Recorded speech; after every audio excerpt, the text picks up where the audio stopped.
Hey guys, it's the Outcast here, and I have yet another useless opinion.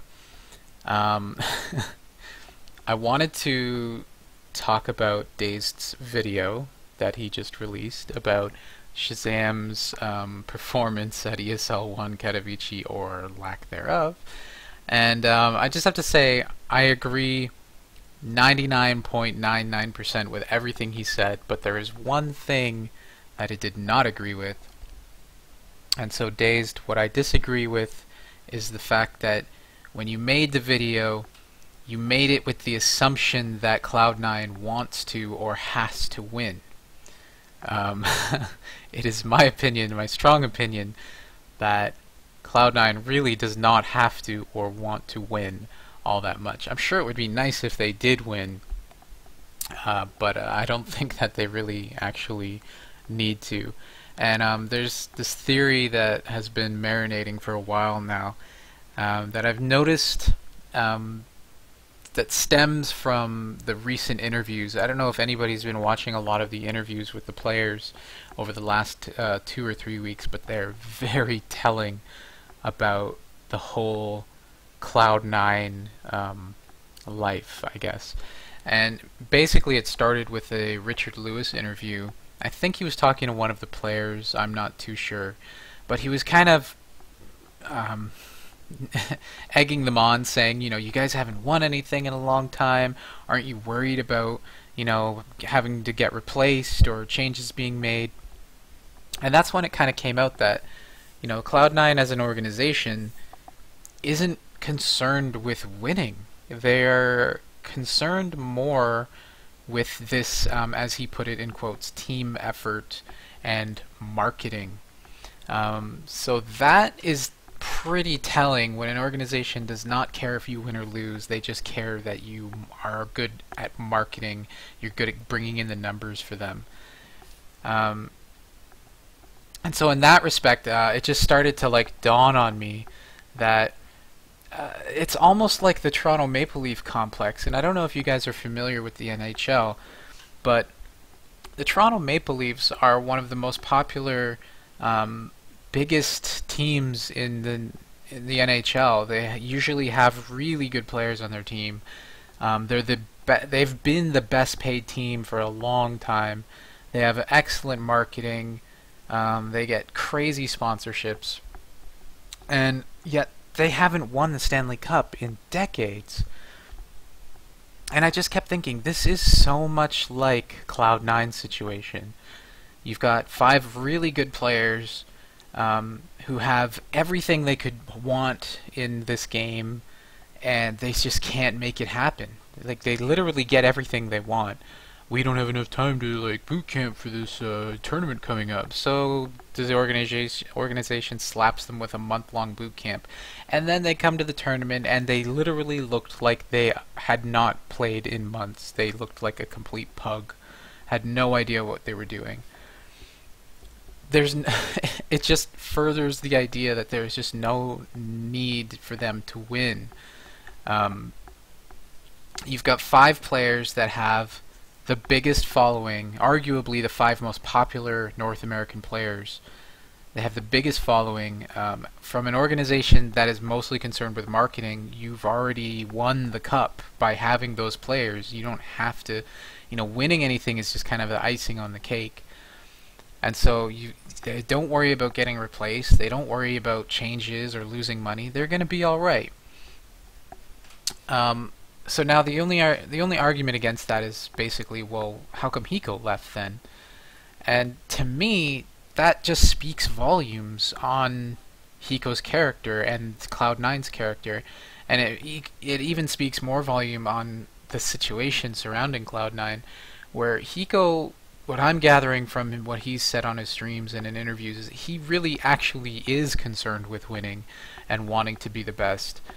And so, you know, he started telling the players, you know, like, we need to focus more on strategy and winning and all this stuff, you know, pro talk that's going to make them better. You know, we need to stop focusing on streaming so much and other things. And he kind of got vetoed with that decision.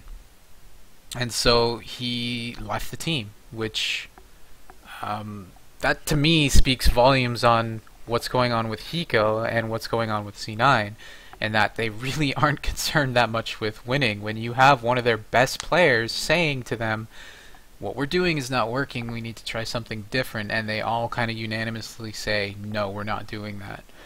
To the point where he actually has to leave the team. So you know, then they've got 4 of these players that are so well known. You know, who should we pick up now?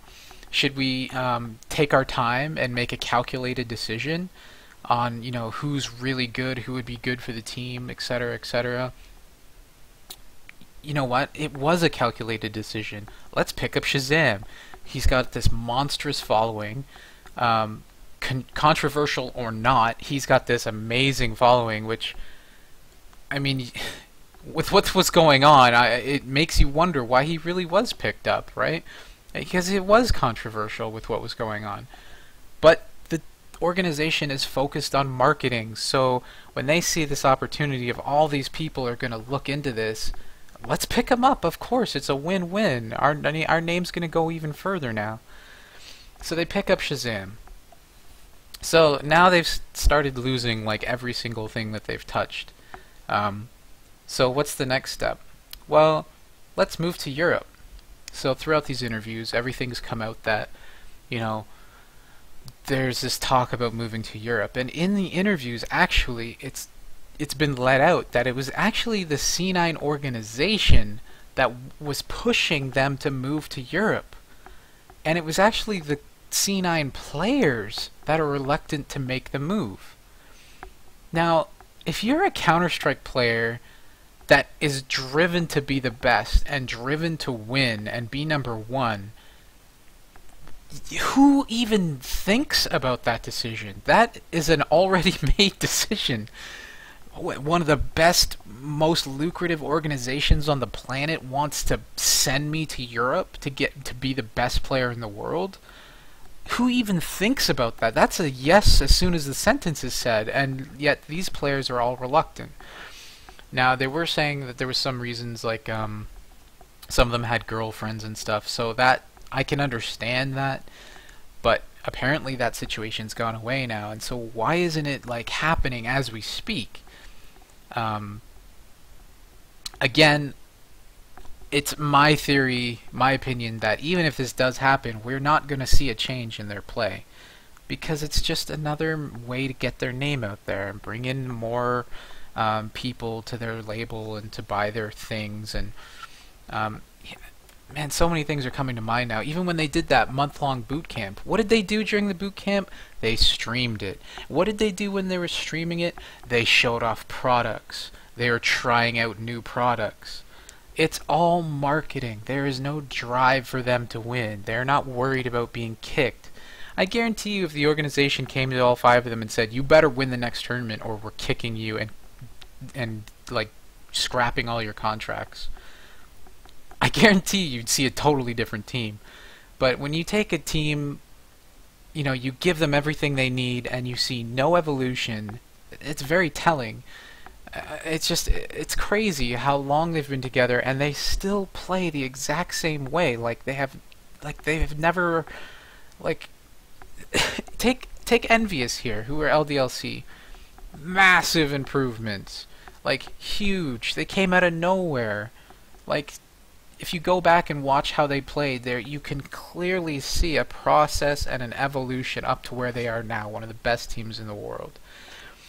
And you look at C9 and there's no evolution. It's just this stagnant group of 5 people with excuses about why they didn't win, and then the organization knocks out those excuses for the next tournament and they still can't pull it off. I'm telling you, there's no drive, and for that reason I'm off of the Cloud9 boat. I'm off the train. Don't expect big things.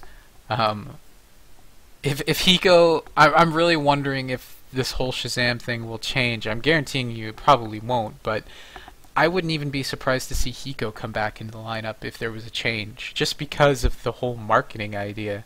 But again, that's all on Hiko's character, and I don't think he would be up for it. But I wouldn't be surprised if he's getting offers. And then I just want to end with the obvious thing that DaZeD took on, is that Cloud9 should just really just ante up the money and just buy out Skadoodle, give him whatever he wants. But again, it's proof that they don't care that much about winning, because that is obviously the best idea, and it probably would cost a pretty penny, but they would win, or at least do better. But they're not concerned with it, and as they say on the Dragon's Den, so for that reason and those reasons, I'm out.